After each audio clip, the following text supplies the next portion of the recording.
ظهر الفساد في البر والبحر بما كسبت أيدي الناس ليذيقهم بعض الذي عملوا لعلهم يرجعون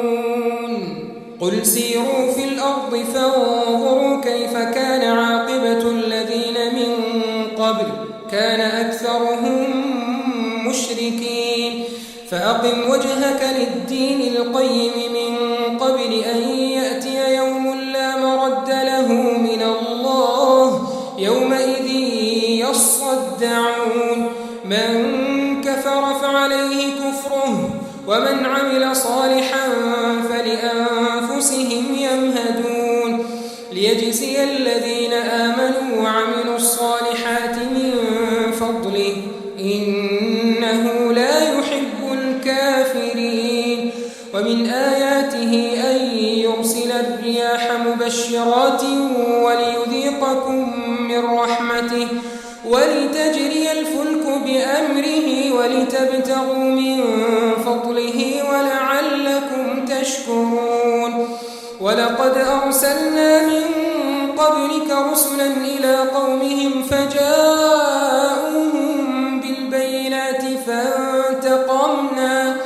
فانتقمنا من الذين أجرموا وكان حقا علينا نصر المؤمنين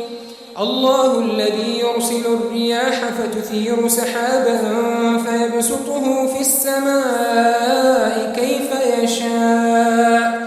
ويجعله كسفا فترى الودق يخرج من خلاله فإذا أصاب به من يشاء من عباده إذا هم يستبشرون وإن كانوا من قبل أن ينزل عليهم قبله لمبلسين فانظر إلى آثار رحمة الله كيف يحيي الأرض بعد موتها إن ذلك لمحيي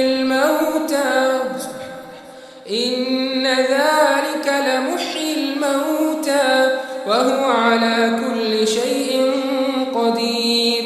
ولئن أرسلنا ريحا فرأوه مصفرا لظلوا من بعده يكفرون فإنك لا تسمع الموتى ولا تسمع الصم الدعاء إذا ولوا مدبرين وما أنت بهاد العمي عن ضلالتهم إن تسمع إلا من يؤمن بآياتنا فهم مسلمون